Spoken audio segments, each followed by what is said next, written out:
Gillian Keegan. Thank you, Madam Deputy Speaker, and it's a pleasure to follow the Honourable Member for Crewe and Nantwich.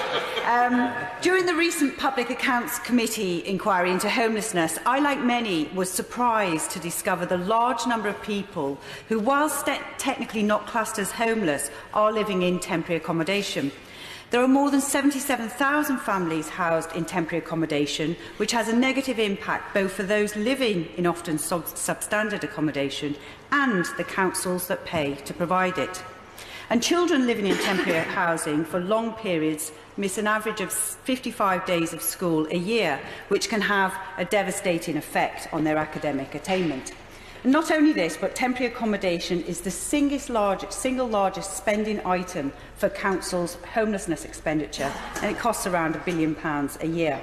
And despite more money being provided to tackle this issue, these rising accommodation costs are impacting other areas of homelessness funding, leaving prevention, administration and support down by 9% in real terms between 2010 and 16.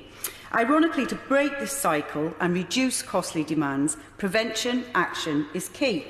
But as most of the money is spent on lose-lose temporary accommodation, it's the ultimate catch-22.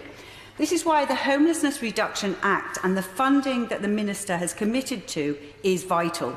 It will provide a shift in policy focusing on prevention, ensuring everyone who is homeless or threatened with homelessness will be able to get advice and support from their local authority. And I'm pleased that in my area, Chichester District Council have already taken the initiative to appoint a dedicated homeless officer to support those who are in this situation or at risk of needing temporary accommodation. In the near term, building more houses is the only solution. The shortfall in housing stock has created price inflation, meaning nationally house prices are nearly 8 times annual earnings. And this isn't uniform, though, across the country. Areas like Chichester, for example, house prices are more than 12 times annual earnings, pricing many young people and those on average salaries out of the market. And this represents a dramatic change, considering house prices were 4 times the average earnings when many of us were buying our first homes. And it's still the same in some areas. Where I grew up in Knowsley, it's still just over 4 times the average salary, which explains why many of my young cousins are still buying their first homes pretty much at the same time in their 20s with their partners and can still afford to do so. An affordable home in Chichester is currently categorised as 80% of market rent. With an entry price at more than £300,000, you can do the maths and see the problem. In expensive, high-priced areas, the chance of renting, let alone buying your own home without help, is impossible. Therefore, we need genuinely affordable houses, such as social housing, to be prioritised in those areas which are more expensive.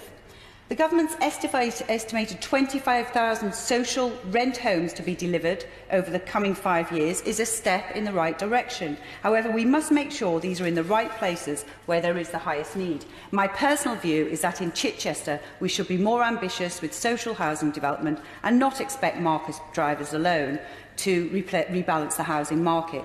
Both my parents and grandparents grew up in council houses, which was the only route available for them to be able to afford a family home.